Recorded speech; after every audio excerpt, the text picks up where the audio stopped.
Assalamu alaikum. This is Torikul Islam once again. Welcome back to another video. Good evening to you all. How are you? I am also fine by the grace of Almighty Allah. সুপ্রিয় শিক্ষার্থীরা কেমন আছেন? আশা করি সবাই ভালো আছেন। আজকে চমৎকার একটা লেসনে আপনাদের সবাইকে ওয়েলকাম করছি। তাহলে চলুন আমরা মূল লেসনটি আলোচনা করি, তারপর বিস্তারিত কথা বলছি। ইট ইজ ব্যাড টু, এটার অর্থ হচ্ছে ঠিক না। ইট ইজ ব্যাড টুর ব্যবহারটা আমরা করব। ইট ইজ ব্যাড টু অর্থ হচ্ছে ঠিক না। ইট ইজ এর সংক্ষিপ্ত রূপে যদি আমি কন্ট্রাকশন ইউজ করি তাহলে আইটি অ্যাপোস্ট্রোফি এস, এটাকে সংক্ষেপে বলা হয় ইটস।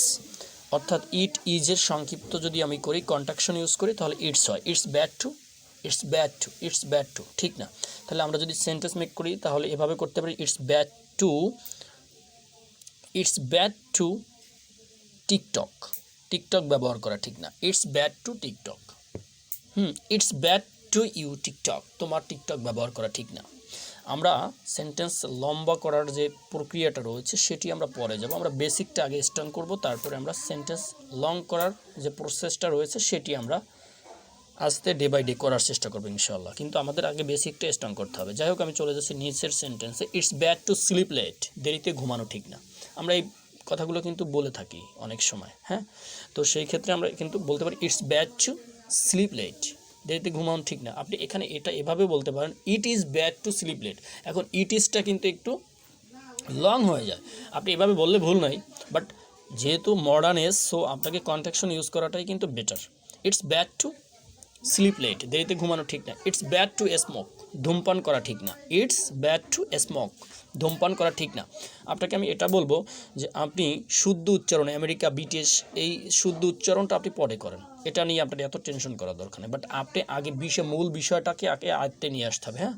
আপনি যখন বলতে পারবেন তারপরে আপনি বলাটা যে সুন্দর হয় না সেটা কিন্তু ইউ ক্যান ফিল, আপনি নিজেই বুঝতে পারবেন। যখন আপনি বুঝতে পারবেন তখন কিন্তু আপনি ব্রিটিশ আমেরিকার যে কোনো একটা প্রোনাউন্সিয়েশন ফলো করলেও কিন্তু আপনি এটাকে ঠিকঠাক করতে পারেন। কিন্তু মূল বিষয় হচ্ছে আপনাকে আগে বলতে হবে। ইউ হ্যাভ টু স্পিক, আপনাকে আগে বলার বিষয়টাকে আয়ত্ত করতে হবে, তারপরে কিন্তু অন্য বিষয়গুলো আস্তে আস্তে চলে আসবে। সো এটা মাথায় রাখতে হবে। It's bad to walk let, it's bad to walk let, দেরিতে ঘুম থেকে ওঠা ঠিক না। ওয়াক, এখানে কিন্তু ওয়াক আপও বলতে পারেন, হ্যাঁ। ওয়াক কিন্তু লেটটা হচ্ছে অ্যাপ্রোপ্রিয়েট, এটা কিন্তু ঠিক আছে, হ্যাঁ। আপনি কিন্তু ওয়াক অফ বললেও ঠিক আছে, ঠিক আছে। গেট আপ অর্থ ওঠা, গেট আপ অর্থ মানে ওঠা, আর ওয়াক আপ অর্থ ঘুম থেকে ওঠা, ঠিক আছে। বেড থেকে ওঠা, ঘুম থেকে ওঠা, দুই জিনিস, ঠিক আছে। It's bad to walk let, দেরিতে ঘুম থেকে ওঠা ঠিক না। It's bad to use Facebook, Facebook ব্যবহার করা ঠিক না। তাহলে কি বলতে পারি আমরা এভাবে, it's bad to use Facebook, Facebook ব্যবহার করা ঠিক না। ওকে, আমরা নিচে চলে যাচ্ছি। এবার দেখতে পাচ্ছেন it's bad to watch mobile too much. Too much অর্থ হচ্ছে অতিরিক্ত বা বেশি, হ্যাঁ, পরিমাণে বেশি। তাহলে আমরা বলতে পারি it's bad to watch mobile too much, অতিরিক্ত মোবাইল দেখা, ওয়াচ মানে দেখা, হ্যাঁ, দেখা ঠিক না। এখানে কিন্তু দেখার আরও ইংলিশ রয়েছে, সি মানে দেখা, হ্যাঁ।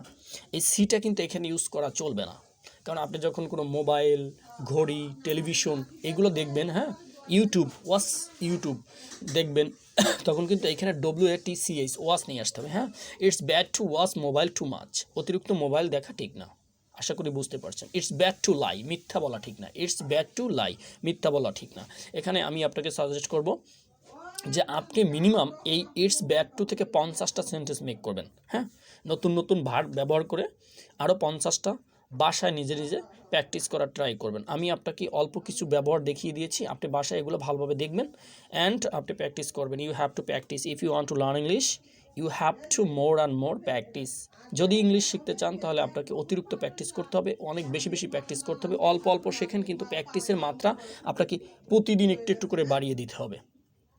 যদি আপনি যতই আপনার মেধা ভালো থাকুক, যতই আপনার স্কিল ভালো থাকুক, কিন্তু আপনি যদি প্র্যাকটিসের অভ্যাস করতে না পারেন তাহলে কিন্তু আপনি এখানে ইমপ্রুভ করতে পারবেন না, ঠিক আছে। সো আপনাকে প্র্যাকটিসটার অভ্যাস গড়ে তুলতে হবে।